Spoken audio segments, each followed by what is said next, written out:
TV조선 취재기자들이 전하는 뉴스의 중심, 보도본부 한라인, 저는 신효섭입니다. 오늘의 핫 키워드부터 알아보겠습니다. 네, 첫 번째 키워드는 돌연 단식입니다. 이재명 민주당 대표가 오늘 오전 취임 1주년 간담회에서 돌연 무기한 단식에 들어가겠다고 선언했습니다. 이 대표는 사득생의 각오로 민주주의 파괴를 막겠다고 했지만 벌써부터 방탄 단식 등의 논란이 일고 있습니다. 다음 키워드는 코인 방탄입니다. 어제 국회 윤리특위 소위에 김남국 의원 제명안 부결을 두고 민주당 안팎에서 이재명 지도부 책임론이 부상하고 있습니다.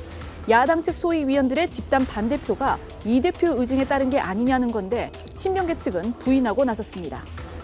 세 번째 키워드는 틀린 한 글자입니다. 조국 전 법무부 장관이 딸 조민 씨의 호텔 인턴 허위 경력서를 직접 작성한 정황이 검찰의 조민 기소장을 통해 드러났습니다. 검찰이 조 전 장관의 서울대 교수실 컴퓨터에서 딸의 호텔 인턴 경력서를 확보했는데 이 서류에 호텔 이름 중에 한 글자가 틀려 있던 게 위조의 결정적인 증거가 됐습니다. 네 번째 키워드는 이제 돈 내고 검사입니다. 오늘부터 코로나19 감염병 등급이 기존 2등급에서 독감과 같은 4급으로 내려갑니다. 이에 따라서 유증상자는 신속 항원 검사를 받을 때 그동안은 무료였지만 이제는 2만 원 넘는 비용을 부담해야 하고 PCR 검사도 본인 부담이 늘어납니다. 다음 키워드는 연휴 보너스입니다. 윤석열 대통령이 오늘 추석 연휴와 개천절 사이에 낀 10월 2일을 임시 공휴일로 지정하겠다고 밝혔습니다. 내주 경기를 활성화하기 위해서인데요. 이에 따라 추석 연휴가 시작되는 9월 28일부터 개천절인 10월 3일까지 6일간의 연휴가 생기게 됐습니다. 마지막 키워드는 슈퍼 블루문입니다. 오늘 밤 올해 가장 크고 둥근 보름달인 슈퍼 블루문을 볼 수 있습니다. 슈퍼문은 달이 지구와 가장 가까울 때 뜨는 보름달을 뜻하는데요. 오늘 밤을 놓치면 14년 뒤에나 슈퍼 블루문을 볼 수 있다고 합니다. 첫 번째 이슈로 가보겠습니다. 영상부터 확인하시죠. 마지막 수단으로 오늘부터 무기한 단식을 시작합니다.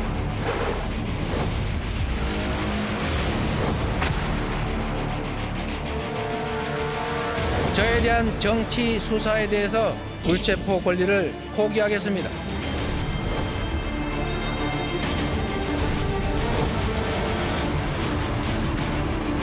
말도 안 되는 조작 수사로 구속영장을 청구한다면 제발로 출석해서 심사받겠습니다.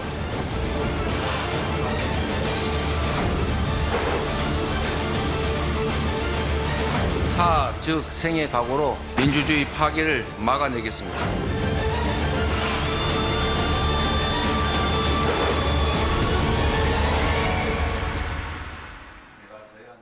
이재명 민주당 대표가 오늘 당 안팎에 정치적 폭탄을 던졌습니다. 취임 1주년 맞이 기자간담회에서 돌연 이 무기한 단식을 선언한 건데요. 시기 또 명분 면에서 이 논란거리가 하나 둘이 아닌 듯합니다. 먼저 지난 28일에 이 취임 1주년을 맞은 이재명 대표가 오늘 오전 11시 국회에서 취임 1주년 기념 기자간담회를 열었는데요. 사실 그동안 오염수를 비롯해서 이제 그 정부 비판 수위를 계속 이제 높이고 있었던 상황이었던 만큼 오늘도 역시 윤석열 정부에 대한 공세 수위를 높일 것이다 이 정도 예상이 나왔는데 그런데 이재명 대표가 돌연 이 사득생의 각오로 민주주의 파괴를 막아내겠다며 마지막 수단으로 오늘부터 무기한 단식을 시작한다 이렇게 밝혔습니다. 들어보시겠습니다. 윤석열 정권은 헌정 질서와 민주주의를 파괴하고 국민을 향해 전쟁을 선포했습니다. 오늘 이 순간부터 국민의 한 사람으로서 무능 폭력 정권을 향해 국민 항쟁을 시작하겠습니다. 민주주의 파괴에 맞서 국민과 함께 민주주의를 회복하겠습니다. 사, 즉 생의 각오로 민주주의 파괴를 막아내겠습니다. 마지막 수단으로 오늘부터 무기한 단식을 시작합니다. 오늘은 무도한 정권을 심판하고 민주주의를 바로 세우는 첫날이 될 것입니다. 이 대표가 어제 당 최고위원회의에서 이제는 국민이 정권 심판을 위해서 국민 항쟁을 선포해야 할 때가 된 것 같다. 이렇게 말했습니다. 아마 오늘 이 단식 선언을 염두에 두고서 또 미리 결심을 하고 저런 얘기를 하지 않았을까 추측이 되는데요. 이제 우선 궁금한 거는 단식의 명분입니다. 이 대표 구체적으로 무엇을 요구했습니까? 네, 일단 들으신 대로 이 대표는 윤석열 정권이 헌정 질서와 또 민주주의를 파괴하고 또 국민을 향해서 전쟁을 선포했다고 강도 높게 비판을 했습니다. 대통령은 나라를 다스리고 국민을 지배하는 왕이 아니라 주권자의 대리인, 충직한 일꾼이어야 한다면서 윤 대통령을 직격했습니다. 이 대표는 구체적으로 세 가지를 요구했는데요. 민생 파괴와 또 민주주의 훼손에 대해서 국민들께 사죄하고 국정 방향을 국민 중심으로 바꾸라는 게 첫 번째고요. 두 번째는 일본의 오염수 방류에 반대 입장을 천명하고 국제해양재판소에 제소하라는 것. 그리고 세 번째가 전면적인 국정 쇄신과 또 개각을 단행하라는 것이었습니다. 이 대표는 이제 사직생을 각오로 한다 이렇게 말을 했지만 지금 여권 등에서는 당장 문제 삼을 수 있는 부분도 있어 보이는 게 사실입니다. 첫 번째로 그냥 대표적인 게요. 다음 주 월요일 날 검찰 소환 조사가 통보된 상황이기 때문에 이 시점에 무기한 단식을 선언한 거 결국 방탄 얘기가 나올 소지가 있어 보입니다. 네, 아무래도 오늘부터 무기한 단식에 돌입을 하게 되면 당장 가시권에 들어온 검찰 소환 조사나 재판 등의 차질이 불가피할 텐데요. 일부에선 단식을 통한 방탄 아니냐 이런 비판이 나올 수밖에 없는 상황입니다. 다만 이 대표는 이런 비판들에 대해서 단식을 한다고 일을 포기하지는 않는다. 검찰 수사도 전혀 지장받지 않을 것이다. 이렇게 반박했습니다. 뒤에 또 저희가 살펴보겠지만요. 친명계의 핵심이었던 김남국 의원의 제명안이 부결된 다음 날에 이 단식 선언이 나온 거 이것도 또 공교롭습니다. 그렇습니다. 어제 저희도 전해드린 대로 코인 논란을 일으켰던 김남국 의원에 대한 제명 징계안이 국회 윤리특위 소위에서 부결되면서 민주당이 또다시 방탄 비판을 받고 있는 상황입니다. 민주당 안팎에선 어제 오늘 이 대표 책임론이 확산하고 있기도 합니다.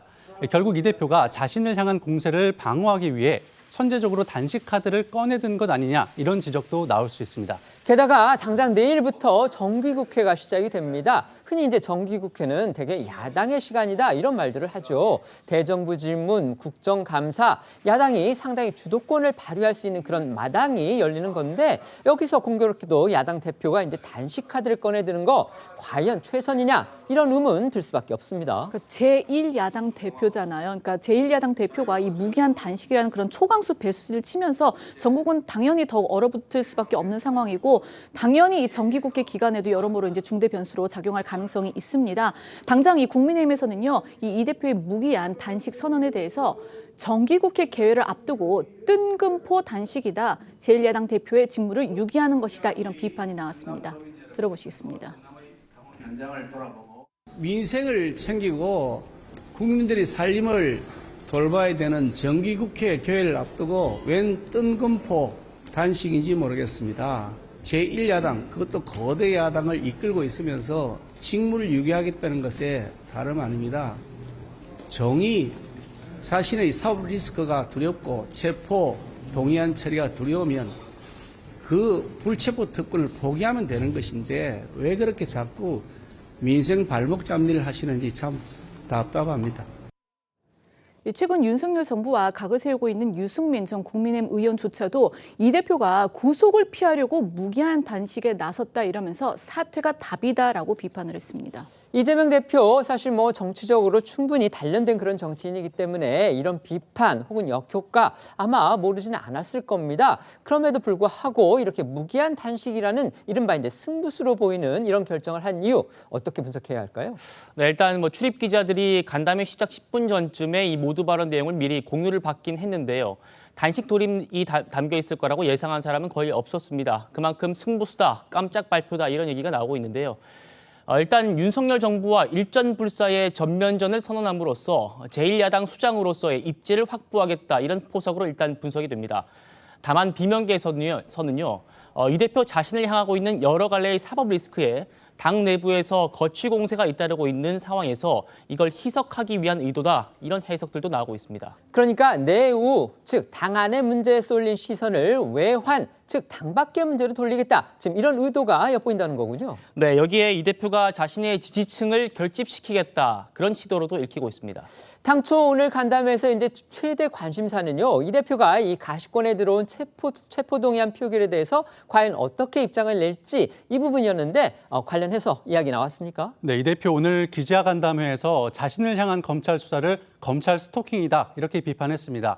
2년 가까이 400번 넘는 압수수색을 통해서 그야말로 먼지 털듯이 털었지만 단 하나의 부정 증거도 없다며 심지어 경기도청에는 23일간 아예 출장소를 차려놓고 전 공문을 뒤져서 무려 6만 7천 건의 문서를 압수해갔다고도 발끈했습니다. 전화조사와 소환조사를 포함해 200명 가까운 사람들을 조사했다고 목소리를 높였습니다. 들어보시죠. 이거는 검찰 스토킹입니다. 지금까지 이 정권 들어서만도 2년 가까이 400번이 넘는 압수수색을 통해서 그야말로 먼지 털듯 털고 있지만 단 하나의 부정 증거도 없습니다. 대한민국 최고의 실력을 자랑하는 특수부 검사들이 올인해서 한 개의 지방검찰청 규모로 장기간 수사를 하고 있지만 실체가 없기 때문에 아무것도 발견할 수 없는 것입니다. 이 대표의 주장, 물론 이제 본인은 뭐 억울하다고 생각을 하겠지만요. 앞서서 나왔던 그런 주장들과 크게 다를 것은 없어 보이고요. 또 검찰로서는 이렇게 반박할 수 있을 것 같습니다. 그렇게 철저히 수사를 했기 때문에 지금 선거법 위반 사건, 대장동, 그다음에 성남FC 이렇게 3개 기소돼 있고 그다음에 앞으로도 지금 줄줄이 기소할 거 남아 있다. 그러니까 이 검찰의 수사가 전혀 헛된 게 아니었다. 이렇게 검찰은 또 반박할 여지가 분명히 있는 거죠. 체포동의안 포결 방향에 대해서는요. 오늘도 역시 그런데 명확한 입장을 내지 않은 그런 상황으로 보입니다. 네, 저희도 이제 어제 전해드렸지만 이 친명계를 중심으로 해서 이 대표 그 체포안을 부결시키자는 그런 주장이 이제 확산이 되면서 그러면 비명계에서 이제 이 대표가 이 부분에 대해서 좀 이렇게 분명한 입장을 내야 한다 이렇게 압박을 했지만 결국 이제 나오지는 않았습니다. 이 대표는 앞서서 이 자신에 대한 불체포 특권을 포기하겠다. 비회기 기간에 영장을 청구하면 당당히 재발로 나가겠다. 이런 입장을 밝힌 이후에 이 체포안 표결이 가시화된 이런 상황에서 별다른 입장을 밝히고 있지는 않습니다. 네, 오늘 이 대표가 취임 1주년 간담회를 했는데요. 이 대표 취임 1년에 대한 평가가 다소 냉정하게 당 안팎에서 나오고 있습니다. 네, 저희가 기사를 좀 살펴보니까 당내 비주류, 그러니까 비명계는 물론이고요. 이 야권의 원로 인사들까지 상당히 쓴소리를 쏟아냈더군요. 맞습니다. 비명계 중진이죠. 이원우 의원은 SNS에 이 대표 1년 동안 미래도 유능함도 혁신도 통합도 없는 민주당이 됐다 이렇게 혹평을 했습니다. 이 대표에게는 고작 1년일 수 있지만 그 1년 동안 민주당의 추락은 가속도가 붙었다 이렇게 비판을 했습니다. 또 야권 원로인 유인태 전 국회 사무총장은 한 라디오 인터뷰에서 이 대표 취임 1년 평가를 묻자 측정 불가다 이런 박한 평가를 내놨습니다. 원래 대표로 나와서는 안 되는데 대표로 나온 사람이라며 점수를 낼 것도 없다고 일축했습니다. 들어보시죠. 원래 대표가 나와서는 안 될 대표를 나왔다고 저는 보니까 시작부터가 예상대로 그 1년 동안에 이 사법 리스크라는 게 계속 따라붙다 보니 뭐 어떻게 윤석열 정부가 저렇게 뭐 지지를 못 받고 있음에도 불구하고 뭐 민주당 지지도도 그렇고 그래서 몇 점입니까? 뭐 점수를 그러니까 낼 것도 없어요, 낼 것도. 네, 하지만 이 친명계에서는요, 이 대표의 취임 1주년에 대해서 역시나 전혀 다른 평가를 냈습니다. 이 친명계 좌장격인 정성호 의원은 한 라디오 인터뷰에서 이 이재명 대표가 검찰의 포갑적인 수사에 대응을 하느라 자신의 실력을 제대로 발휘하지 못한 1년이었다 이렇게 평가를 했는데요. 들어보시겠습니다.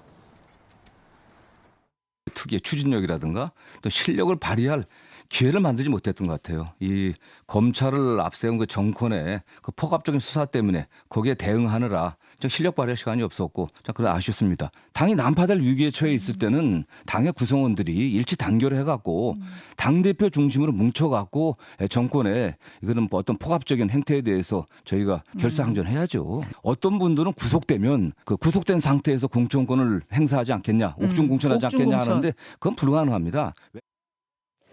이재명 대표는 민주주의 파괴 이걸 주장을 하면서 이제 국민항쟁 이 얘기를 했습니다. 하지만 저희가 개인적으로 본다면 아마 이 대표를 향해서 정말 압박하고 있는 이 사법 리스크 이게 결국 이 오늘의 단식 선언의 굉장히 중요한 핵심 사유 중에 아닐까 이런 추측 충분히 가능한데요. 예를 들어서요. 어제만 해도 백현동 개발 의혹과 관련해서 로비스트로 알려진 김인섭 씨에 대한 재판이 있었습니다. 그런데 그 재판에서 이 대표와 김인섭 씨의 관계에 대해서 아주 주목할 만한 증언들이 당장 쏟아졌습니다. 맞습니다. 김인섭 씨는요. 지난 2006년에 성남시장 선거가 있었는데 그때 이재명 대표 선거 캠프에서 선거대책본부장을 지냈던 그런 인물입니다. 선대 본부장 정도면 당연히 가까운 사이였겠죠. 검찰은 김인섭 씨가 백현동 개발에서 민간 시행업자들을 이 대표한테 연결해준 브로커 역할을 했다고 보고 있습니다. 하지만 김 씨와 이 대표는 모두 2010년 이후에는, 그러니까 2006년 성남시장 선거 이후에는 연락조차 끊긴 친밀하지 않은 사람이다 이러면서 서로의 관계를 부인해 왔습니다. 앞서 나왔던 이 대표 목소리와 또 이 김인섭 씨 얘기까지 들어보시겠습니다. 우리 이 후보님의 또 성남시장 선거 선대 본부장을 하신 분이 이 개발 시행업체에 영입이 되니까 자연녹지에서 4단계를 띄워가지고 준주거지가 되면서 용적률이 5배가 늘고. 저는 연락도 잘 안 되는 사람이 말씀을 일단 드리고, 성남시의 최대한 이익을 확보하는 조건으로 국토부와 식품연구원이 요구하는 대로 법에 따라서 용도를 바꿔준 겁니다. 나하고 정진상이하고 친하지도 않는데 110 몇 차례나 통화를 했겠어요? 솔직히 이재명하고 나하고 별로 안 친해요. 나는 친해있는 거 지금 몰라서 2010년도부터는 거의 배제된 상태인데. 이처럼 두 사람 서로의 관계를 부인하며 로비설에는 선을 그어왔는데요. 하지만 어제 재판에서 백현동 개발이 한창 추진되던 지난 2015년까지 김인섭 씨가 이 대표의 성남시장 선거를 챙겼고, 이 대표 역시 다른 건으로 구속된 김 씨의 수감 생활에 각별히 관심을 가진 정황이 새롭게 드러났습니다. 구체적인 예로요. 김인섭 씨가 지난 2014년 성남시장 선거 때 이 대표의 선거 사무실을 미리 맡아놨다, 그러니까 찜해뒀다, 이런 정황이 나오기도 했습니다. 관련해서 이제 어제 재판 상황을 좀 더 이제 자세히 전해드리면, 검찰은 이재명 대표가 그 2014년 성남시장 선거 당시에 그 모란역 근처 사무실을 선거 캠프로 사용을 했는데 그 연락이 끊겼다는 김인섭 씨가 이 대표 측이 입주하기 2달 전부터 이 월세 450만 원을 내고 빌린 증거를 제시를 했습니다. 그리고 이 김인섭 씨의 측근 A 씨가 증인으로 출석을 해서 이 검찰의 이런 주장에 힘을 보태는 증언을 했는데, 이 대표 선거를 돕기 위해서 입지가 좋은 사무실을 미리 선점해 둔 것이다, 이렇게 이제 증언을 했고, 또 이 대표와 김 씨의 관계가 끊긴 지 10년이 됐다, 이런 이제 두 사람의 주장에 대해서도 그렇게 들은 적이 없다라고 증언을 했습니다. 증인으로 나왔다는 이 김인섭 씨의 측근 A 씨, 이 인물 저희가 주목해 봐야 할 것 같은데요. 어제 법정 증언을 통해서 이재명 대표하고 그다음에 김인섭 씨의 관계에 대해서 아주 작심한 듯이 폭로에 나섰습니다. 맞습니다. 이 A 씨는 이 김인섭 씨하고는 호영 호재를 하는 그런 26년지기로 알려져 있습니다. 김 씨가 다른 사건으로 수감 중이던 2015년에 1년 동안 이 김 씨의 옥중 서신을 외부로 전하면서 옥바라지를 했고요. 또 백현동 그 민간업자들과 김인섭 씨를 연결해준 그런 인물이기도 합니다. 그러니까 이 백현동 개발 특혜 의혹과 관련해서 이 대표하고 그다음에 김인섭 씨의 관계는 물론이고, 이 백현동 개발 의혹의 내막도 상당히 잘 알고 있는 인물일 것이다, 이렇게 추측할 수 있는 겁니다. 맞습니다. 어제 재판에서 검찰은 이렇게 물었습니다. 이재명 대표가 성남시장이던 때 이재명의 제도권 최측근은 정진상이고 비제도권 측근은 김인섭이란 말이 통용됐었느냐, 이렇게 물었는데, 그러니까 A씨가 이렇게 얘기를 했습니다. 비선 조직하고 공식적인 조직으로 이렇게 나눠서 표기가 되고 있었다. 그런데 그중에서 비선 조직에서 김인섭 씨가 포함된다고 증언을 했습니다. 검찰은 김인섭 씨가 A씨에게 쓴 옥중 서신이 있는데 이 일부를 공개를 하기도 했습니다. 저희가 단독 보도를 했던 그 바로 문건인데요. 그 서신에는 지난 2016년에 오갔던 내용이 담겨 있습니다. 김인섭 씨가 오늘 정진상이 면회를 왔다. 이 사장은 이제 이재명 대표를 말하는데요. 사장이 잘 파악하고 있는 것 같고 요즘 골치 아픈 일에 대해서 내 의견을 들으러 온 느낌이다, 이렇게 쓰여져 있습니다. 네, 바로 이 편지 내용에 대해서 A씨는 사장은 당시 이재명 시장을 뜻한다며 요즘 골치 아픈 일은 아마 이 대표의 형님, 형수님 사건 등을 포괄적으로 이야기한 것 같다, 이렇게 증언했습니다. 이 대표가 친형과 이제 형수와 한 통화에서 이 욕설 등의 폭언을 한 녹음 파일이 공개가 돼서 상당히 논란이 커진 적이 있었죠. 그런데 그 부분을 정진상 전 실장이 이 김인섭 씨를, 그것도 감옥에 있는 김인섭 씨를 찾아와서 논의를 했다, 지금 이겁니다. 네, A씨는 또 앞선 검찰 조사에서 김인섭 씨에 대해 정진상을 좌지우지할 수 있는 사람, 이재명 곁에 정진상을 꽂아준 사람 등으로 진술했었는데, 어제 법정에서 일련의 진술이 모두 사실이라고 재차 증언했다고 합니다. 김인섭 씨가 다른 사안으로 수감되어 있을 당시에도 수행 비서를 통해 이 대표에게 당시 상황이 보고된 것으로 안다고 증언한 것으로 알려졌습니다. 이재명 대표가요, 오늘 오전에 방금 전 끝났습니다만 취임 1주년 기자간담회에서 무기한 단식, 말 그대로 깜짝 선언을 했습니다. 이를 두고서 일부에서는 이제 승부수다 이런 얘기도 나오지만 또 다른 한편 특히 이제 여권에서는 웬 뜬금포 단식이냐, 저거 방탄 단식이다. 지금 이런 비판이 나오고 있습니다. 과연 이게 어떤 의미가 있을지, 그리고 과연 효과를 거둘 수 있을지, 저희가 윤석열 대통령의 평소 행태나 그다음에 윤석열 대통령이 지금까지 해온 어떤 그런 걸 생각해 보면 과연 이런 일에 대해서 과연 눈 하나 깜짝할지 솔직히 저는 개인적으로는 의문이 듭니다만은 어떻게 보십니까? 그렇죠. 아니 이재명 대표가 무기한 단식 선언을 해가면서 윤석열 정부의 여러 가지 뭐 국정 혼란상 뭐 이런 것들을 공격을 했습니다. 자, 그러면 이 무기한 단식 선언의 효과를 거두려면 이재명 대표의 그 공격 부분이 일반 국민들한테 상당한 정도로 공감을 얻어야 가능하거든요. 그렇죠. 그런데 지금은 사실 이재명 대표가 그 검찰에 출석할 날이 뭐 거의 초읽기 수준에 들어가 있습니다. 본인이 뭐 9월 4일에 출석하라는 검찰의 요구에 아직 답을 하지 않고 있지만 본인은 9월 셋째 주에요. 11일부터 16일 사이에 그 본회의 없는 주간에 출석하겠다. 여기까지는 얘기를 한 상태거든요. 근데 그 상황에서 갑자기 윤석열 정부를 공격하면서 단식에 들어간다고 하니까 그러면 결국은 검찰 소환을 뒤로 미루기 위한 그 여러 가지 어떤 대책 중에 하나 아니냐. 당장 그런 생각이 많이 들겠죠. 뭐 저도 그 의견에 동의하고요. 그렇게 된다면 이거는 그 검찰 소환을 그렇다고 피할 수 있는 것도 아닙니다. 어차피 수년되는 거예요. 만약에 그 9월 셋째 주에 검찰에 출석하지 못한다면 아마 그 무기한 단식이기 때문에 오늘부터 시작을 하면 뭐 최소 뭐 상당한 정도로 갈 거 아니겠습니까? 어쨌든 10일 이상은 넘어가야 그 정도 넘어간다고 보는 게 일반적이죠. 네. 그러면 9월 11일, 12일쯤 되면은 뭐 거의 기진맥진해 있을 상태일 거라고요. 그때 검찰에 출석하고 싶어도 출석을 못 할 겁니다. 그렇게 되면 결국 미뤄지는 거죠. 그러면 아마 9월 소환이 이제 10월 소환 그렇죠. 또는 뭐 추석도 있고 또는 11월 소환 뭐 이렇게 있고요. 미뤄질 네. 가능성이 있기 때문에 이게 효과를 얻기 위해서는 이재명 대표가 오늘 단식 선언을 하면서 윤석열 정부에 대한 그 공격의 포인트로 잡은 내용들이 일반 국민들이 공감을 해야 되는데 지금 뭐 그거는 사라져버리고 단식을 했을 때 사법 리스크가 어떻게 되느냐. 이거부터 이제 많은 사람들이 관심을 갖게 되는 것으로 봐서는 국민 공감대를 얻기가 어려울 것으로 보인다 이렇게 생각합니다. 네. 일단 이재명 대표가 단식 선언을 하면서 본인의 일을 포기하지 않겠다라고 했고 또 이제 검찰 수사에도 전혀 지장이 없게 하겠다라고 했습니다. 그렇기 때문에 검찰의 수사 뭐 타임 플랜에 대해서는 어떻게 진행될지는 좀 더 지켜보면 될 것 같고요. 다만 이재명 대표가 야당 대표로서 지금 단식을 선언을 했습니다. 이게 국민들께 어떤 공감을 얻고 또 국민들 보시기에 어떻게 비춰질지 가장 중요하다는 점에 대해서는 공감을 합니다.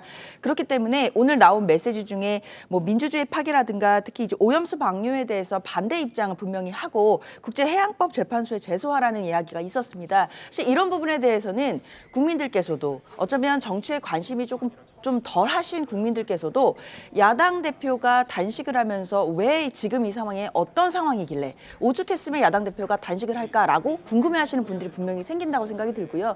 그렇기 때문에 오늘 이재명 대표가 했던 이야기들에 대해서 한 번쯤은 국민들께서 더 관심을 가져주실 것이고 그것만으로도 야당 대표로서 할 수 있는 국민에 대한 호소는 어느 정도 공감대를 얻지 않을까라는 생각이 듭니다. 변호사시기 때문에 제가 하나만 질문 더 드리겠습니다. 아까 저희가 이제 백현동 로비스트로 지목되어 있는 김인섭 씨의 측근이라는 분 A 씨의 그 법정 증언 내용을 소개를 해드렸습니다. 그런데 그 내용 하나하나가 이제 이재명 대표하고 김인섭 씨는 2010년 이후에는 전혀 모르는 사이인 것처럼 그렇게 주장을 해왔는데 그분의 증언 내용을 보면은 두 사람이 모르기는커녕 오히려 상당히 밀접한 관계였다는 그런 부분들을 보여주는 증언들 다 내놨습니다. 저희가 여러 차례 말씀을 드리지만 단순히 검찰에서의 진술이 아니고요. 위증죄로 처벌받을 수 있는 법정에서의 증언이기 때문에 저희가 그 무게가 다르다고 볼 수밖에 없기 때문에 변호사님으로서 아주 객관적으로 한번 어제의 증언에 대해서 평가를 좀 해주시죠. 사실 김인섭 씨에 대해서 이제 A 씨가 친한 사람인데 그 사람이 나와서 했던 증언들이 김인섭 씨가 결국에는 이재명 당시 성남시장과 관계가 있었다라는 이야기들의 그런 정황들을 이야기한 것이거든요. 사실 이런 증언들은 앞서 나왔던 얘기들과 배치되는 상황이 있기 때문에 검찰에서는 당연히 이재명 대표와 김인섭 씨의 어떤 관계들을 입증하는 그런 정황 자료로 쓰일 가능성이 높습니다.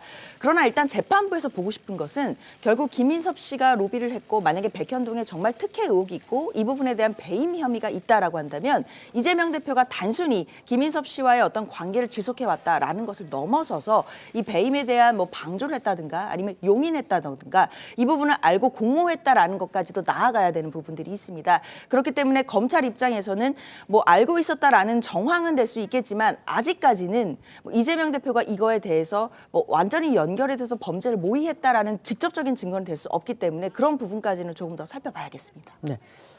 어제 국회 윤리특위 제1소위에서 코인 논란으로 민주당을 탈당한 김남국 의원의 제명안이 부결됐다. 이런 소식 저희가 방송 도중에 속보로 전해드렸는데요. 오늘 그 후폭풍이 지금 강하게 일고 있습니다. 네, 먼저 어제로 다시 좀 시간을 돌려볼게요. 이 여야 의원 각각 3명씩 구성된 이 윤리특위 소위가 어제 오후 회의에서 이 김남국 의원 제명안을 무기명 표결에 붙였고 이 표결 결과 찬성 3표, 반대 3표로 이 동수가 나와서 결국 과반을 넘지 못해서 부결이 됐습니다. 민주당 의원 3명 전원이 모두 반대표를 던진 것으로 추정이 되고 있는데 관련해서 민주당 측은 이미 이 김남국 의원이 지난번 그 회의 직전에 불출마 선언을 한 것, 그것을 고려하겠다는 입장을 밝힌 적이 있었거든요. 어제 표결 직후에 있었던 윤리특위 여야 간사의 입장 듣고 오시겠습니다. 가3, 도3 해서 동수가 나와서 과반 이상이 되지 않아서 김남국 의원에 대한 제명안은 부결되었습니다. 그러니까 소위에서는 일사부재리의 원칙에 의해서 김남국 국회의원 제명안은 부결로 끝났고 더 이상 논의되지 않을 겁니다. 부결로 처리하게 된 것에 대해서 저는 일단 국민 여러분께 송구하게 생각하고요. 일단은 김남국 의원이 본인이 다음에 출마하지 않는다는 정책 권리를 포기한 상태에서 계속해서 이것만 강행한다는 것은 안 맞는다. 이런 판단도 있었습니다. 김남국 의원 제명안은요, 일사부재의 원칙에 따라서 이제 윤리특위 소위에서는 다시 다룰 수가 없게 됩니다. 그렇다면 김 의원 제명은 이제 물 건너 간 건지 아니면 뭔가 다른 대안이 있는 건지 이 부분 궁금해집니다. 네, 일사부재의 한 번 부결된 안건이 같은 회기 내에는 다시 다루지 않는다, 이런 원칙입니다. 이 원칙 때문에 소위에서 앞으로 이 제명안을 논의하는 건 불가능합니다. 그래서 그 다음에 할 수 있는 게 두 가지가 있는데요. 첫 번째가 제명보다 징계 단계는 한 단계밖에 낮지 않지만 그 수위는 확 낮은 30일 출석 정지 안건을 올리는 방법이 하나 있고요. 두 번째가 이제 제명안을 윤리특위 전체 회의로 넘기는 방법이 있습니다. 하지만 이 경우에도 이 특위 구성이 여야가 동수 똑같기 때문에 결판이 안 나고 계속 표류할 가능성이 큽니다. 결국 김남국 의원 좋은 일만 된 셈인데요. 제명안이 부결되니까 여당은 즉각 비판을 쏟아냈습니다. 네, 국민의힘에서는 민주당을 향해 제 식구 감싸기다, 방탄정당 면모를 과시했다라면서 강하게 비판했습니다. 또 최근 민주당이 의원 워크숍 결의문을 통해서 강도 높은 자기 개혁으로 국민 신뢰를 회복하겠다고 약속했는데 이 약속을 하루 만에 어겼다면서 이렇게 국민을 기만할 바에는 차라리 김남국 의원을 복당시키라고 했습니다. 여당 목소리 직접 듣고 오시죠. 결국 김남국 의원 징계안은 처음부터 민주당이 짠 각본대로 김남국 구하기였습니다. 김남국 의원을 오늘 민주당이 구제한 것은 결국 제 식구 감싸기이자 민주당의 도덕 불감증과 위선 가식을 만천하에 드러낸 자살골입니다.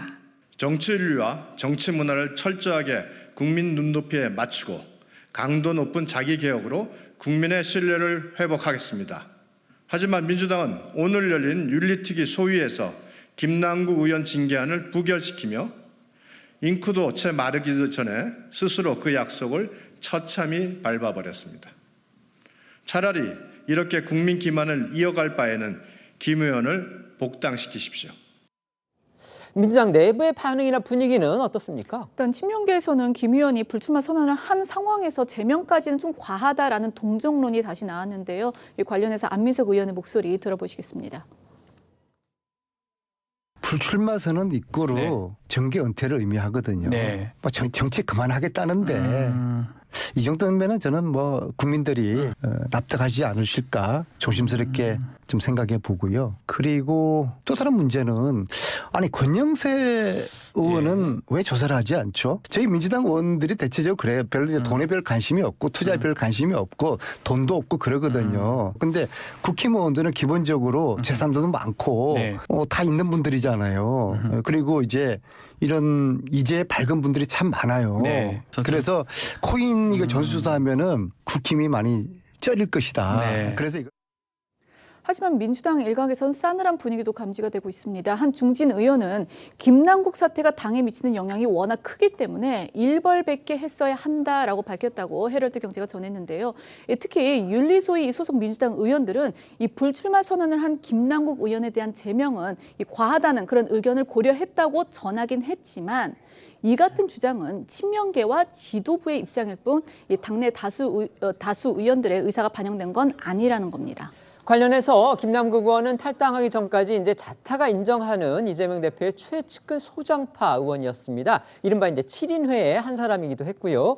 따라서 이 제명 부결이 결국 이 대표의 자기 사람 지키기 결과 아니냐, 이런 식의 이 대표 책임론이 지금 커지고 있다고 합니다. 네, 어제 그 송기현 민주당 간사가 이재명 대표와 이 문제 상의했냐 이런 기자들 질문을 받고 나서 특정해서 말하기는 어렵다. 하지만 거의 대부분과 상의했다. 이거는 상의했다는 것 같습니다만 어쨌든 확실하지 않은 답변이기 때문에 이런 추측에 더 기름을 부은 셈이 됐습니다. 영상으로 보고 오시죠. 이재명 대표와도 상의를 하신 건가요? 특정 분한테 말씀하기는 어렵습니다. 거의 대부분하고 상의했다고 생각하시면 됩니다. 거의 대부분. 네, 이 송 간사의 답변에 대해서 장해찬 국민의힘 최고위원이요, 이렇게 말을 했습니다. 짜고 치는 고스톱이다. 이렇게 질타를 했는데요. 그 근거로 아까 앵커 말씀하셨던 것처럼 김남국 의원이 이재명 대표의 최측근 그룹인 7인회 소속이라는 점을 들었습니다. 목소리 듣고 오시죠. 전문 용어로 짜고 치는 고스톱이라고 생각을 하고요. 네, 그래요? 이재명 대표나 소위 말하는 김남국 의원을 포함한 7인의 이 친명계 이너서클이 강력하게 작동했다라고 보고 있고, 사실 무소속이 된 김남국 의원을 9달 동안 국회의원 더 시키는 게 민주당의 총선에 도움이 될 게 하나도 없는데, 딱 하나 민주당과 김남국 의원의 연결고리를 찾자면 바로 대표인 이재명의 측근이라는 것 말고는 없습니다. 그래서 저는 여기에 대해서 어떻게 생각하는지 이재명 대표가 국민들 앞에 입장을 밝혀야지, 지금 비겁하게 침묵을 지키는 것은 굉장히 비겁한 일이라고 보고 있습니다. 이재명 대표의 영향이 있었다, 이런 주장은요, 여당뿐만이 아니고 민주당 안에서도 나오고 있습니다. 네, 비명계 김종민 의원의 주장인데요. 김 의원은 민주당 소속 윤리소위 위원 3명이 김남국 의원 제명안을 부결시킨 건 바로 이재명 대표의 지시 때문이라고 확신에 찬 주장을 했습니다. 반면 친명계 정성호 의원은 그렇게 주장하는 사람들이 직접 들은 건지 묻고 싶다며 이재명 대표가 관련해서 자기 의사를 표시할 수 없고 또 아무 의사 표시도 한 적이 없다, 이렇게 강하게 부인했습니다. 두 의원의 상반된 주장 함께 듣고 오겠습니다. 우리가 소위하고 이 윤리특위에서 차원에서. 부결시키는 우리 당의 입장이거든요. 아하. 그러니까 이재명 대표가 지시해서 또 이재명 대표가 결정한 거예요. 근데 이거는 우리 당 이름 걸고 우리 당이 그냥 부결시킨 김남국 것이다. 방탄할게 이렇게 결정하는 게, 난 이게 아. 정말 겁이 없구나. 당 지도부에 예. 명확한 지시가 있었다고 저는 확신합니다. 그 지시가 뭐 어떤 지시인지 어떤 의미인지 모르겠지만 그분이 직접 들었는지 전해 들었는 건지 좀 묻고 싶어요, 사실. 더군다나 국민들을 매우 분노하게 한 그런 사건 아니었겠습니까? 아무리 여러 가지 정상 참작의 사유가 있다고 하더라도 당대표가 거기에 관련해 갖고 자기 의사를 표시할 수는 없는 거죠. 당대표는 그럼 아무 의사 표시 안 했습니까? 그냥 중립지대에 저는 그렇게 있었습니까? 알고 있습니다. 오늘 이재명 대표가 이 같은 논란에 대해서 직접 입장을 밝히긴 했습니다.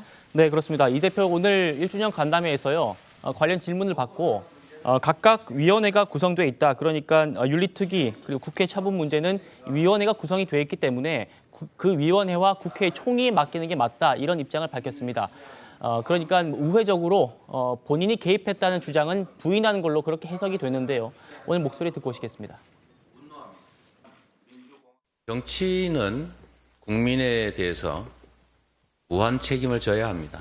언제나 국민들의 눈높이에 맞춰서 판단하고 또 행동해야 된다는 점 저도 인정합니다. 윤리특위 그리고 국회의 처분 문제는 각각의 위원회들이 구성되어 있기 때문에 그 국회 각 위원회와 국회의 총의에 맡기는 게 맞겠다고 생각합니다. 당 안팎이 이렇게 시끌시끌한데요. 정작 당사자인 김남국 의원은 아직까지 어떤 입장도 내지 않고 있죠. 네, 그렇죠. 아직까지 그러니까 정말 이렇게 시끌시끌한 분위기 속에서도 김남국 의원이 현재까지 별다른 입장을 내놓지 않은 상황인데 관련해서 이 야권 원로이자 또 이 코인 사태가 터졌을 때 김 의원에게 자숙하라고 조언을 했던 박지원 전 국정원장에게 한번 물어봤습니다. 목소리 들어보시죠. 저는 최근에 네. 연락한 바가 없어요. 물론 최근에는요? 연락을 해오지도 않았고 어제 국회 윤리소위에서 부결됐다는 소식을 듣고 아쉽게 생각했어요. 국민은 가결을 원했는데 아마도 동료 의원이 차기 총선에 불출마 선언을 했기 때문에 그러한 그 정상을 참작한 것 아닌가. 어떻게 됐든 아무리 정상 참작을 했다고 하더라도 국민 정서에 동떨어지기 때문에 정치권이 국민들로부터 비난을 더 받게 하는 그러한 것이 계기가 됐다. 그렇지만은 사법부에서도 정상 참작을 하잖아요. 김남국 의원 코인 논란과 관련해서 제명안이 이제 국회에서 부결이 됐습니다. 국회 윤리특위 소위에서 부결이 됐는데 이걸 두고서 이재명 대표의 지시 가능성 그리고 이 대표의 책임론 이게 지금 불거지면서 민주당 안팎에서 논란이 되고 있습니다. 어떻게 생각하십니까? 이재명 대표는 저 문제를 국회 윤리특위가 알아서 할 거라는 식으로 이제 설명을 했지만 아까 송기현 간사의 설명을 들어보고 그다음에 뭐 김종민 의원이냐 비명계니까 이제 아마 잘 모를 가능성이 있지만 그리고 이제 저희들의 그간 취재 경험이나 이런 걸 바탕으로 보면 저건 뭐 이재명 대표한테 이걸 어떻게 할까요 하는 거를 아마 물어보지 않았을 가능성은 저는 없다고 봅니다. 물론 증거는 없죠. 그러나 틀림없이 이재명 대표의 의중을 물어봤을 것이고요.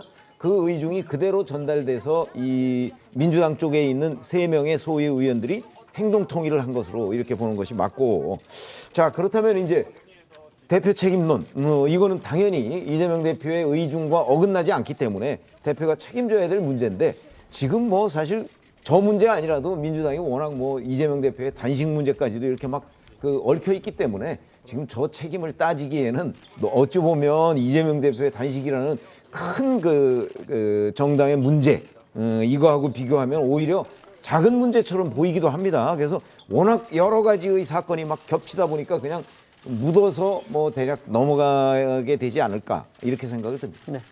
사실 이 부분과 관련해서 송기현 간사가 이야기한 부분들은 뭐 대부분의 의원들과 상의를 했다 뭐 이런 취지였는데요. 사실 며칠 전에 그러니까 이번 월화에 더불어민주당 의원들이 워크숍이 있었습니다. 그 자리에 의원들이 모두 모여서 1박 2일 동안 같이 이야기를 하는 자리가 있었거든요. 아마 그 자리를 통해서도 송기현 의원이 많은 의원들과 이런 부분에 대한 의견을 나눴지 않을까 생각이 들고요. 그리고 김남국 의원의 코인 의혹 자체가 지금 벌써 불거진 지 몇 달이 지난 의혹이기 때문에 그 과정에서 그 내부 국회의원 들의 이야기들은 여러 차례로 들었을 수 있겠다라는 생각이 듭니다. 그렇기 때문에 뭐 특별히 이재명 대표만 콕 집어서 이재명 대표가 무언가 지시를 하거나 했다고 볼 만한 근거가 지금 없는 상태이기 때문에 그런 식의 추측은 저는 그냥 추측에 불과하다라는 생각이 들고 이 부분과 관련해서는 국민 눈높이에 맞지 않는다라는 비판이 있다면 당에서는 겸허히 받아들여야 된다 생각합니다. 국회는 지금 예결위하고 상임위에서 지난해 예산 결산안 심사를 벌이고 있습니다. 워낙 여야 간의 쟁점이 많은 터이기 때문에 지금 공방이 뜨겁습니다.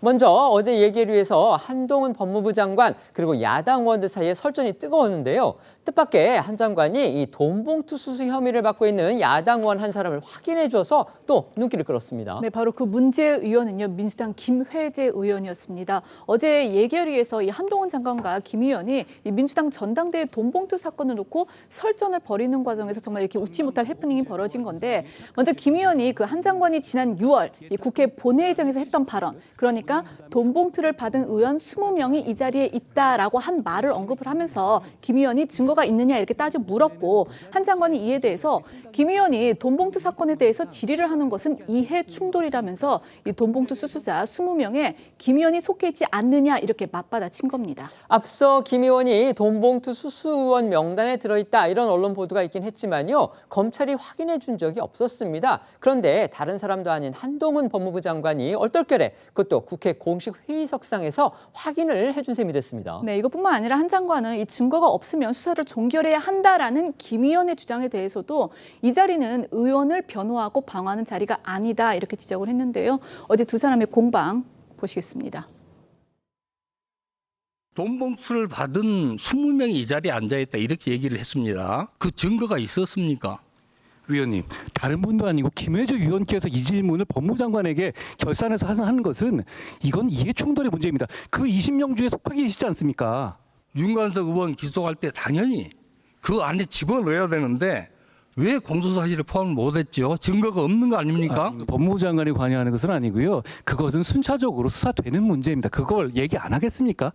기다려 보시면 될 문제 같습니다. 본인의 어떤 사건을 가지고 지금 결산 단계에서 법무부 장관에서 내 범죄 혐의가의 증거가 있느냐고 물어본다고요? 진짜 그러시는 겁니까? 없으면은 수사 종결을 하든지 그러면 지금 기소하는데 집어넣지도 못하고 종결도 안 하고 갖고 있으면서 왜 불러 조사도 안 합니까? 이 자리가 의원님을 변호하고 의원님을 방어하는 자리가 아니지 않습니까? 자, 두 사람은 이재명 대표 수사를 두고도 공방을 또 이어갔습니다. 김회재 의원이 이 대표가 24일에 일찍 조사받겠다, 이렇게 출석하겠다 했는데 검찰은 왜 안 된다고 했냐, 준비가 안 된 거냐 이렇게 하니까 한동훈 장관이 피의자가 본인 스케줄에 일방적으로 맞추라는 건데 이거는 어느 국민이 도대체 수사를 받을 때 그럽니까? 마치 전략을 짜듯이 원하는 시각에 나가겠다고 하는 거는 수사 임한 태도가 아닙니다라고 반박했습니다. 조금 더 듣고 오시죠. 빨리 좀 출석을 해서 조사를 받겠다. 이렇게 하니까 검찰에서 안 된다 이렇게 얘기를 했어요.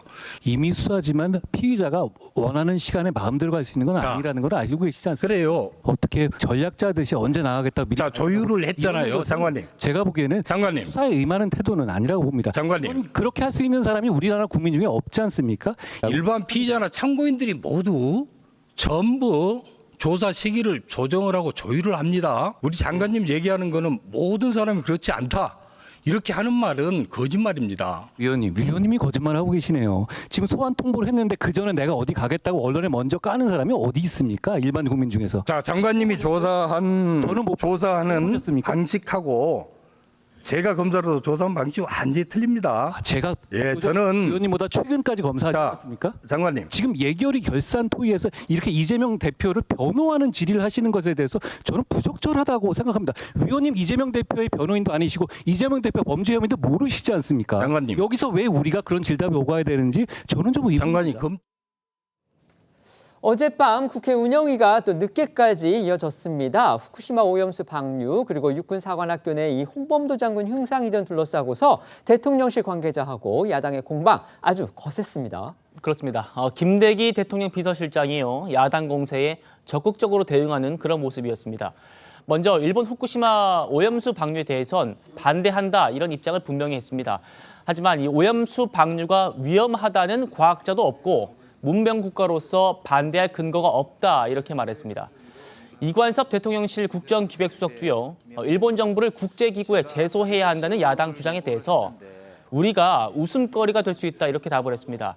오염수 방류를 둘러싼 공방도 영상으로 보고 오시겠습니다. 이 사안은 후쿠시마 방류와 관련해서 우리 윤석열 정부는 찬성입니까? 반대입니까? 찬성하지 않죠. 그걸 왜 지지를 하겠습니까? 그럼 반대입니까? 예? 반대하십니까? 반대하죠. 그러나 반대할 명분이 없는 겁니다. 아니 아무 문제가 없는 저 처리수를 내는데 문명 국가가 우리도 반대를 하려면 무슨 근거가 있어야 되지 않겠습니까? 모든 과학자들이 다 문제가 없다 그러는데 시간이 없으니까. 우리도 사실 원전을 운영하면서 이보다 많은 양의 삼중수소를 바다에 버리고 있는 상황입니다. 지난 수십 년간 그렇게 했었지만 사실 안전성이 문제됐었던 적은 없습니다. 이에 대해서는 어떻게 생각하십니까? 우리나라 역시 190조 정도의 베크를 삼중수소 베크를 하고 있지만 아무런 안전상의 문제가 없습니다. 우리가 일본이 1년에 22조 베크렐의 삼중수소를 배출한다고 해서 제소하는 것은 사실적 관계에서만 보더라도 좀 이상한 웃음거리가 될 수 있다는 그런 판단입니다.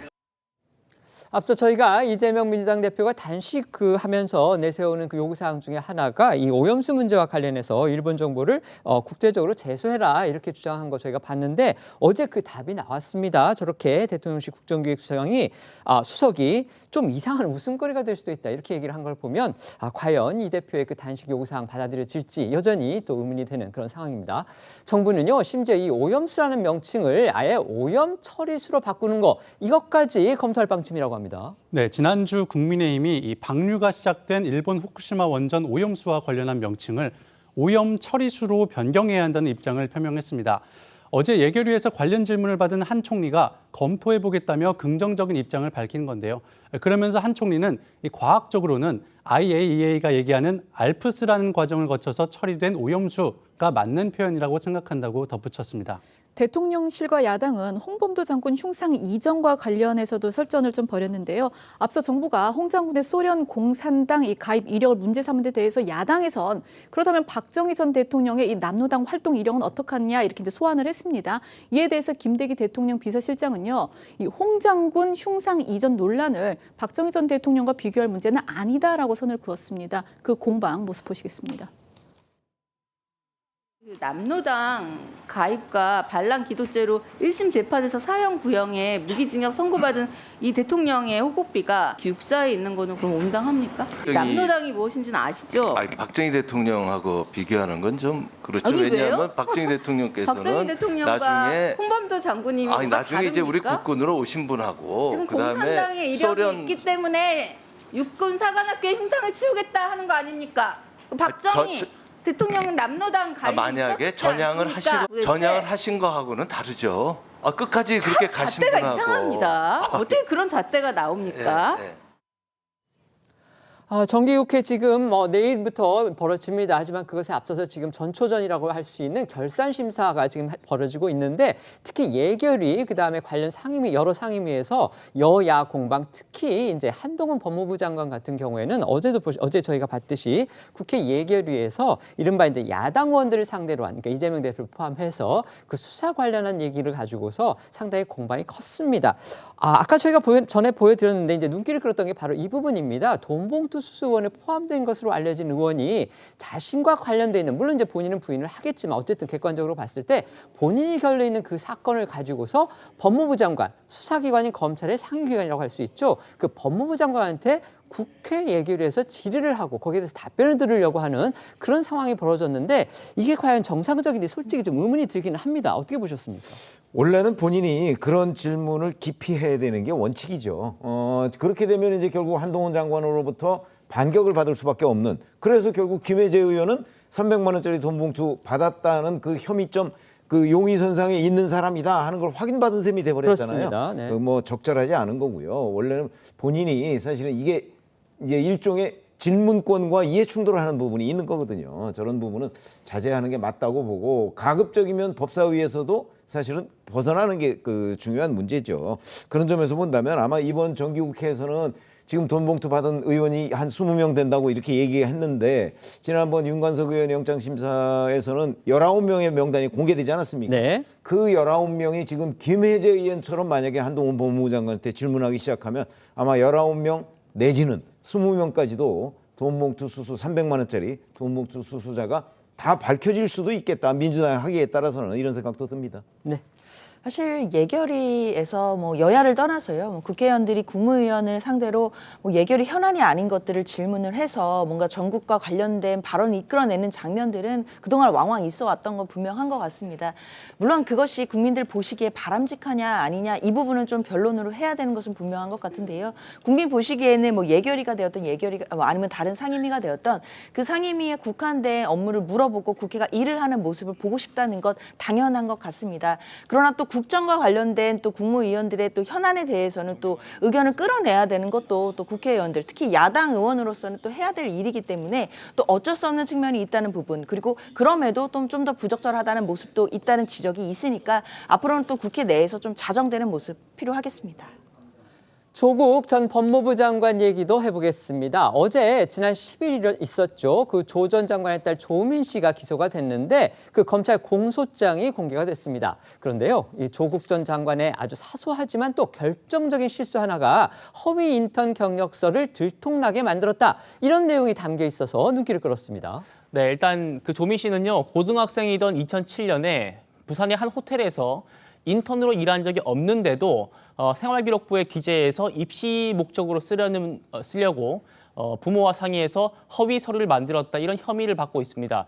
어제 국회가 법무부로부터 제출받은 이 조민 씨의 공소장을 보면요, 호텔 인턴 허위 경력서는요 조 전 장관이 직접 서울대 교수실에 있는 컴퓨터로 작성한 걸로 파악이 됐습니다.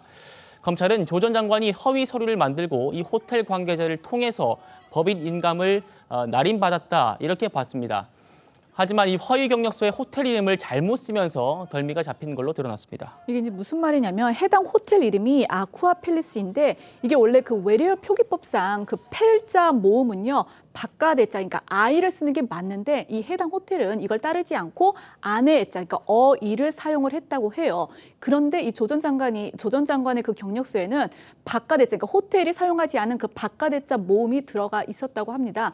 그 말은 즉, 이 검찰은 어떻게 이걸 보고 있냐면 호텔 측에서 이게 발급한 수료증이라면 이름이 틀리는 그런 오기가 있었을 리 없다라는 겁니다. 이 공소장 내용대로라면 아마도 조 전 장관은 이 사실을 모르고 이 외래어 그 표기법에 맞춰서 서류를 작성했던 것이 아닌가 이렇게 추측될 수 있는 부분이고, 그런데 앞서 이 조 전 장관과 조민 씨는 인턴 확인서나 표창장에 위조는 없었다 이렇게 부인을 한 바 있었습니다. 조 전 장관은요, 조민 씨의 부산대 의학전문대학원 입학 처분 취소 소송과 관련해서 제 딸내미 때문에 다른 학생이 떨어진 적은 없다라고 말하기도 했는데요. 이 두 사람의 지난 발언 들어보시겠습니다. 예, 저 딸아이 분명히 봉사를 했고요. 최근에 몇몇 언론에서 그 봉사했음을 확인하는 교수님의 그 증언이 있었습니다.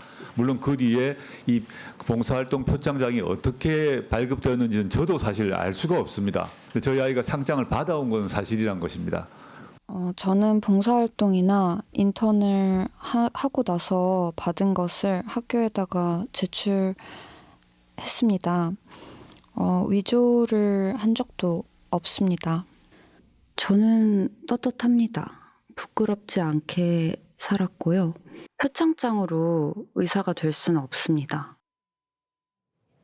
앞서 대법원에서 징역 4년이 확정된 이 정경심 전 동양대 교수, 그러니까 조민 씨의 어머니죠. 이 정전 교수의 재판에서도요, 조민 씨의 호텔 인턴 경력서가 허위다 이런 판단 나온 적이 있죠. 네, 대법원 재판부 역시 이 조민 씨의 호텔 인턴 경력서가 허위라고 보고 이를 조 전 장관이 작성했다고 판단한 바 있습니다.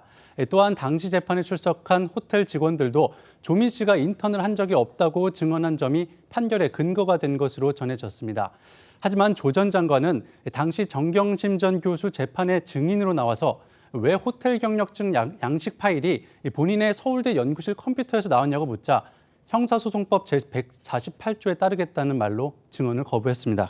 조 전 장관이 언급한 이 형사소송법 제148조는요. 본인이나 가족의 형사재판에서는 증인으로 소환됐다고 하더라도 증언을 하지 않아도 된다. 그러니까 증언 거부권을 주는 그런 것을 명시한 조항입니다. 네, 재판 전 여러 차례 법정에서 진실을 밝히겠다고 했었지만 정작 재판이 시작되자 증언 거부권을 들며 적극 방어하고 나선 겁니다. 실제로 당시 검찰이 쏟아낸 질문마다 이 형사소송법 148조에 따르겠다라면서 재판 끝까지 다른 증언은 하지 않은 것으로 전해졌습니다. 어제 공개된 조민 씨의 그 검찰 기소장을 보면은요, 조 전 장관이 서울대 공익인권법센터 인턴 확인서 이것도 직접 위조했다 이런 내용이 담겨 있다고 합니다. 그렇습니다. 공소장을 보면요, 조국 전 장관이 2009년에 서울대 자신의 교수실에 있는 컴퓨터를 이용해서 조민 씨가 서울대가 주최했던 이 국제학술회의에 고등학생 인턴으로 활동했다는 그런 내용이 허위 인턴십 확인서를 작성했다. 그런 내용이 담긴 걸로 전해집니다. 그러니까 이 정경심 전 교수 재판에 나왔던 그 7대 스펙이 모두 허위라고 다시 한 번 더 강조를 한 겁니다. 조 전 장관은 과거에 딸 조민 씨와 아들의 공익인권법센터 인턴십 관련해서 위조 의혹이 있으니까 강하게 반발했던 바 있는데요. 들어보시겠습니다. 서울대 공익인권법센터 인턴십 관련 서류를 제가 만들었다는 오늘 보도는 정말 악의적입니다. 이것은 정말 참기가 어렵습니다. 네, 한인석 교수는 센터에서 발급한 적이 없다는 입장인데 이에 대해서는 어떻게 검찰에서 확인해 보시죠. 센터에서 분명히 받았습니다. 왜 장관의 그 자택에 있는 컴퓨터 하드디스크에서 저게 나왔을까요? 수사를 통해서 이 상황은 나중에 다 밝혀지겠지요. 예. 제가 이거를 만들거나 신청하거나 하지 않았다는 것입니다. 제가 발급해달라고 요청한 바가 없습니다. 센터에서 발급해 준 것이지. 센터에선 발급해 준 적도 없고 지금 현재 센터에 그 대장에 발급 대장에 전혀 없어요. 이 고등학생 인턴 증명서라는 게 별 것이 아닙니다. 어느 기관 그러니까 조국 전 장관은 당시에 이제 국회 대정부 질문 답변을 통해서 자신이 위조한 게 아니다 그렇게 얘기를 했지만 지금 검찰은 공소장에서 그런 거짓 인턴서가 조국 전 장관의 교수실 컴퓨터에서 만들어진 걸로 그렇게 확인을 했고 그거를 증거로 지금 제시를 한 걸로 이렇게 지금 밝혀지고 있는 겁니다. 이 밖에도요 이번 검찰 공소장에는 이 조민 씨 아까 우리 김보건 기자도 얘기를 했지만 조민 씨의 이른바 7대 허위 스펙 이 부분에 대한 내용들이 또 구체적으로 들어있다고 합니다. 네, 검찰은 13쪽 분량의 공소장을 통해서 논란이 됐던 이 조민 씨의 7대 스펙이 모두 허위라고 적시를 했습니다. 구체적으로는 앞서 이제 말씀드렸던 그 부산호텔 허위 인턴십 확인서 그리고 서울대 공익인권법센터 허위 인턴십 확인서 그리고 공주대와 단국대 역시 허위 인턴십 확인서 그리고 키스트 인턴 허위 경력 등이 있는데 이 공소장에는요 조민 씨와 부친인 조 전 장관이 공모 관계라고 되어 있고 또 조 전 장관이 11번 등장하는 것으로 전해졌습니다. 눈길을 끄는 부분이 또 있습니다. 바로 단국대하고 그다음에 공주대의 인턴 활동 관련 내용 바로 그겁니다. 네, 조민 씨는 2008년 공주대 생명과학연구소에서 인턴 활동을 했는데요. 이곳에는 정경심 전 교수의 동창 김모 교수가 재직하고 있었습니다. 조민 씨는 김 교수가 지정한 책을 보고 독후감을 보내거나 선인장과 장미, 구피 등을 찍은 사진을 월 1, 2회 보낸 것으로 전해졌습니다. 또 2009년에는 일본 학교에서 연구소 소속 대학원생이 논문을 발표하는 동안 옆에 서 있으면서 생각나지 않는 영어 단어를 물으면 알려주는 역할을 했는데 이런 활동들을 통해서 대학원생이 발표한 논문 초록과 포스터에 제3자로 이름을 올린 것으로 알려졌습니다. 네, 조민 씨는 고교 1학년이던 2007년에는요, 2주 동안 단국대 의과학연구소에서 체험 활동을 했습니다. 체험 활동 기간에 다른 사람의 실험을 참관하고 따라한 적은 있지만 혼자 실험을 수행하거나 또 분석 보고서를 제출한 적은 없었습니다. 그럼에도 조민 씨의 체험 활동 확인서에는 연수 기간 중에 실험에서 연구원으로서 적극 참여를 했다, 이런 내용이 담기기도 했고요. 체험 활동 기간 중에 당시 소장이던 이 장영표 교수 국내 학회에 올린 논문의 일저자로 등재되기도 했습니다. 대법원은요 지난해 1월에 정경심 씨에 대한 판결에서요 조민 씨의 생활기록부에 기재된 공주대 등의 경력이 모두 허위라고 판단한 바 있습니다. 앞으로 재판 이제 어떻게 진행될 예정인지 그 부분도 소개해 주시죠. 일단 조민 씨에게 적용된 혐의가 허위 작성, 업무방해 등등이 있는데 검찰 관계자는 이 조민 씨가 입시 비리 혐의에서 주도적 역할을 해서 이 가담 정도가 중하다라고 봤는데 사실 이 공소시효를 앞두고 검찰이 좀 기소 여부를 고심하고 있을 때 조 전 장관 측이 약간 좀 반성의 입장을 낸 적이 있었잖아요. 그러니까 이렇게 된 데에는 부모인 저희의 불찰과 잘못이 있었음을 자성하고 있다라는 내용의 입장문을 냈고 그리고 조민 씨도 진작 고려대와 그 부산대 의전에는 입학 취소 처분에 대한 불복 소송을 취하하기도 했지만 결국 기소를 막지 못했습니다. 이 조민 씨 기소 전 몸을 낮췄던 조 전 장관의 발언 들어보시겠습니다. 다시 한번 송구하다는 말씀을 올립니다. 정경심 교수의 유죄가 대법원에서 확정된 이후 당사자와 가족들은 이를 겸허히 받아들이고 스스로를 돌아보고 있습니다. 특히 자식들은 많은 고민 끝에 문제된 서류와 연결된 학위와 자격을 모두 포기했습니다. 아비로서 가슴이 아팠지만 원점에서 새로운 시작을 하겠다는 결정을 존중하기로 했습니다. 보다 낮은 자세로 진솔한 소명을 하겠습니다. 네, 하지만 조 전 장관은 이 조민 씨 기소 소식이 전해지자 SNS를 통해서 차라리 옛날처럼 나를 남산이나 남영동에 끌고 가서 고문하길 바란다라는 격한 반응을 보이기도 했습니다. 이 조민 씨의 혐의는 대부분 부모의 범죄 사실과 겹치는 만큼 앞선 재판부 판단에 좀 영향을 받을 거라는 그런 전망이 우세합니다. 사실 조국 전 장관 사건에 대해서는 이제 언론에서 하도 많이 다뤘기 때문에 시청자분들 중에서는 아유 지겹다 이렇게 생각하시는 분들도 있을 겁니다. 그런데 오늘 저희가 다시 이렇게 조국 전 장관 사건을 다루는 이유는 앞서 말씀드린 대로 딸 조민 씨가 최근에 기소가 됐는데 그 기소장, 검찰의 공소장이 공개가 됐기 때문에 그 내용을 소개해드려서 이렇게 한 거고요. 그보다 더 중요한 내용은요. 사실 중요한 이유는 조국 전 장관이 여전히 자신과 관련된 혐의 내용을 모두 강하게 부인을 하고 있다는 겁니다. 있습니다. 최근에 그 이른바 DK 무슨 이런 책을 냈죠. 그 책의 내용 중도 상당 부분이 결국 자신과 관련된 검찰의 어떤 기소 내용이라든지 그다음에 혐의 내용을 부인하는 그런 내용인데 저희가 지금 앞서 봤듯이 자신이 주장했던 어떤 국회 대정부 질문 그다음에 기자회견 이런 데를 통해서 주장했던 그 내용과 지금 검찰의 공소장 내용이 완전히 다르고 특히 일부 검찰의 공소장 내용 중에서는 부인 정경심 교수의 대법원에서 확정된 그 판결 혐의 그것과도 좀 다른 내용, 같은 내용들이 들어있는데 그건 역시도 지금 조국 전 장관이 부인을 하고 있기 때문에 그렇다면 과연 조국 전 장관이 거짓말을 하고 있는 것이냐 아니면 검찰이 지금 공소장을 잘못 쓰면서 거짓으로 조국 전 장관을 몰아붙이고 있는 거냐 이런 의문이 들 수밖에 없기 때문에 저희가 이번 건을 갖다가 또다시 이렇게 한번 조명을 해보는 겁니다. 자, 이 검찰의 공소장 내용 어떻게 보셨습니까? 사실 조민 씨의 경우에는 그러니까 부모인 그 정경심 전 교수와 그리고 조국 전 장관과 공범 관계로 지금 공소가 제기된 겁니다. 그렇기 때문에 앞서 나온 정경심 교수의 재판 그 유죄 판결에 대해서 좀 주목을 해볼 필요가 있는데요. 다 아시다시피 유죄가 확정됐고요. 그다음에 조국 전 장관에 대해서도 1심에서도 실형이 나왔고 지금 항소심 중입니다. 물론 조국 전 장관은 2심에서 항소심에서 본인의 피고인의 방어권을 잘 활용해서 재판을 잘 진행하고 있는 중이지만 그래도 정경심 교수에 대한 유죄 판결이 확정됐다는 점에서는 그 재판에 영향을 받을 수밖에 없다라는 생각이 듭니다.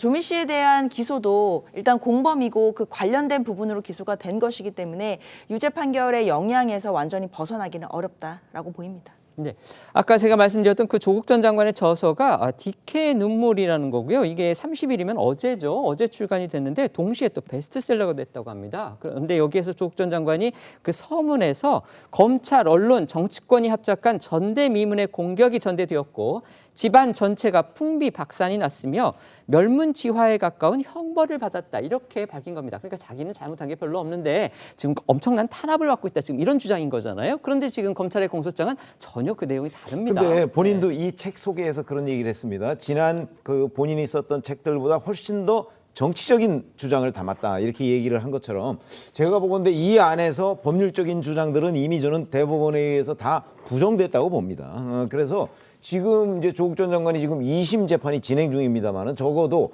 그 조민 씨의 그 어떤 인턴 확인서나 7대 스펙 허위 이런 부분과 관련해서 만약에 다른 결론이 나온다면 그 결론 판결문 자체가 정경심 교수의 대법원 판결과 배치되는 게 되기 때문에 저는 다른 결론이 나올 수 없을 것이라고 보고 그렇다면 지금 조국 전 장관이 아무리 뭐 본인의 정치적 주장을 한다고 해도 적어도 법률적으로 그 조민 씨의 7대 스펙 부분은 인정할 때가 되지 않았나 싶습니다. 조국 전 장관의 책에 이런 내용도 있긴 있나 봅니다. 말과 행동이 일치하지 않은 점에 대해서는 반성한다. 자, 이것도 역시 저희가 균형 차원에서 소개는 해드려야 되겠습니다. 지금부터는 어쩌다 이런 일이 코너로 이어가겠습니다.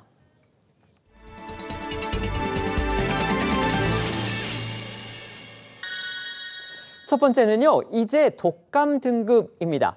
코로나19의 감염병 등급이 오늘부터 하향 조정됩니다. 네, 코로나19 감염병 등급이 오늘부터 4급으로 하향 조정이 되는데요. 이거는 사실상 독감과 같은 수준인데 그런 수준으로 코로나19를 관리를 한다는 겁니다. 정부가 지난 23일 발표한 목소리부터 들어보시겠습니다. 6월 4주자부터 7주 연속 유지되었던 코로나19 확진자 증가세가 8월부터 둔화되어 전주에는 소폭 감소세로 전환되었습니다. 또한 최근 코로나19의 주간 치명률은 인플루엔자와 유사한 수준을 유지하고 있고 작년 여름철 유행 시기와 비교하면 질병 위험도가 크게 낮아졌습니다. 면밀히 검토한 결과 코로나19를 4급 감염병으로 전환하고 2단계 조치를 시행하고자 합니다. 고위험군을 위한 주요한 보호 조치는 지속하는 것으로 결정하였습니다. 듣고 오신 것처럼 이전까지 결핵, 홍역, 콜레라 등과 함께 2급으로 분류가 됐던 코로나19는요, 오늘부터 4급으로 낮아지는데 그 감염병 위험 분류에서 가장 낮은 단계에 이제 해당이 됩니다. 이 4급은 표본감시 감염병이라 해서 그동안 유지됐던 그 일일 전수감사, 그러니까 전체 확진자 집계도 중단이 됩니다. 대신 앞으로 이 500여 곳의 지역별 감시 기관이 참여하는 그 양성자 신고 체계가 가동된다고 하는데 이건 이제 매일매일 하는 게 아니라 주 1회 신고 집계를 하게 됩니다. 감염병 등급과 함께 감염병 등급 조정과 함께 시행되는 그 2단계 일상 회복 조치, 이것에 따라서요, 이 일반 국민을 대상으로 하는 검사 그리고 치료 지원, 이게 지금 거의 사라진다고 합니다. 맞습니다. 국민들이 가장 크게 체감할 변화가 바로 이 코로나와 관련된 검사 비용일 텐데요. 이 자가검진 키트가 2줄인 일반인이 의료기관에서 신속항원 검사를 받을 때 지금까지는 검사비 없이 진찰비만 한 5천 원 정도 부담하면 됐는데 앞으로는 검사비로 한 2만 원에서 5만 원까지 본인이 부담을 해야 된다고 하고요. 또 PCR 검사 비용은 6만 원에서 최대 8만 원까지 될 수 있습니다. 다만 이 먹는 치료제 지원은요, 고위험군 집중보호를 위해서 무상 지원 체계를 유지하고 향후 건강보험 등 등재를 추진하기로 했습니다. 또 입원 치료비 지원도 전체 입원 환자가 대상이었지만 오늘부터는 중환자실 격리 입원료, 중증 환자 치료비 중 비용이 큰 중증 처치에 한해서만 연말까지 유지가 됩니다. 기준 중위소득 100% 이하 가구의 확진자에게 주는 생활 지원비, 그리고 코로나19로 격리 입원한 근로자에게 유급 휴가를 제공한 기업에게 주는 유급 휴가비도 중단됩니다. 다만 병원급 의료기관과 입소형 감염 취약시설에 남은 실내 마스크 착용 의무는 당분간 유지가 됩니다. 또 확진자에게 5일 격리 권고도 계속된다고 합니다. 이렇게 5일 격리 권고를 하는데 지금 실질적으로 회사원 같은 경우에는 이제 확진 판정을 받아도 결국 이제 쉬지를 못하는 그런 상황이 되기 때문에 이런 부분들이 앞으로 실생활에서 어떻게 영향을 받을지 이제 궁금해지는 건데, 어쨌든 이제 위기 단계 이것도 지금 하향 조정이 되는 겁니까? 그건 아니에요. 그러니까 코로나19의 위기 단계는 당분간 경계로 유지를 한다는 건데, 이게 이제 더 그 단계가 낮은 주의로 낮추게 된다면은 이게 이제 질병관리청인 방대본 중심으로 대응을 하게 되는데, 결국 이 고위험군 관리를 위해서 보건복지부인 중수본이 대응하는 그 현재 방식을 유지하는 게 당분간은 바람직하다는 판단에서 그 하향하지 않고 그 위기를 유지하게 됩니다. 그리고 추후 이 주의로 그 하향하게 될 때는 검사비 지원을 더 줄이고 또 선별 진료소 운영을 종료하는 등 이 추가 방역 완화 조치를 실시하기로 했습니다. 두 번째는요, 112에 남긴 한마디입니다. 이거 어떤 내용입니까? 네, 지난 28일 밤 9시쯤 이 서울 미아동 한 빌라에서 40대 남녀가 숨진 채 발견됐습니다. 발견 당시 양손이 청테이프로 묶인 상태였고 또 폭행당한 흔적과 흉기에 찔린 상처가 있었는데요. 또 집안에서는 번개탄을 피운 흔적과 또 흉기가 발견이 됐습니다. 이 숨진 여성의 가족이 해당 집을 찾아갔다가 문이 잠겨 있자 이 창문 바깥에 사다리를 대고 집안에 쓰러져 있는 여성을 발견해서 119에 신고를 한 건데, 관련해서 소방 관계자 목소리 들어보시겠습니다. 창문을 통해서 보니 누나가 집안에 쓰러져 있고 의식이 없다라고 신고했습니다. 그런데 이 여성은요, 같은 날 새벽 3시 40분쯤에 이 휴대전화로 112 신고를 했다. 이 사실이 또 드러났어요. 맞습니다. 경찰은 17시간 전인 새벽 한 3시 40분쯤에 A씨의 휴대전화로 걸려온 112 신고를 받고 소재를 추적 중이었다고 합니다. 당시 여성은 작은 목소리로 왜라고만 하고 전화가 끊겼다고 하는데요. 경찰은 마지막 송수신 위치를 확인해서 일대를 수색을 했는데 A씨를 못 찾았다고 합니다. 경찰은 휴대전화 가입과 또 요금 청구 주소가 다른 가족의 주거지로 돼 있어서 소재 파악이 불가능했다, 이렇게 해명을 했습니다. 그래서 앞서 말한 여성의 가족이 여성의 집에 찾아가게 됐던 건데요. 평소 왕래가 드물었지만 기억을 더듬어 여성의 집을 찾아간 것으로 보인다고 경찰은 전했습니다. 여기서 이제 또 하나 의문스러운 점이 있습니다. 이 함께 발견된 남성 그리고 여성, 가족 관계가 또 아니었다고 합니다. 네, 두 사람은 가족 관계는 아니었던 것으로 전해졌습니다. 또 여성과 남성은 함께 살지 않는 것으로도 조사됐는데요. 이에 경찰은 휴대전화 포렌식 등을 통해서 관계를 파악하고 있다고 합니다. 네. 세 번째는요, 내 이웃의 곰입니다. 곰들이 보입니다. 이건 어떤 소식인가요? 네, 이게 이제 지난 26일 이탈리아 아브루초 한 그 마을 거리에서 어미곰이 새끼들과 밤거리를 활보하는 모습이 이제 목격되면서 좀 화제가 되고 있는데, 영상 보시면요, 이 대로변에 서 있는 어미곰이 보이시죠? 이 어미곰의 이름이 아마레나라고 합니다. 이름이 있다는 거는 이 곰이 뭔가 주민과 좀 친근하다는 거죠. 그렇죠. 몇 년 전 이 새끼 4마리와 함께 이곳을 찾은 어미곰에게 주민들이 이 이름을 붙여줬다고 하는데요. 자, 보시면 뒤이어서 새끼곰 2마리가 이 어미곰에게 다가가고 이들을 좀 신기하게 바라보고 있는 주민들의 모습까지도 보입니다.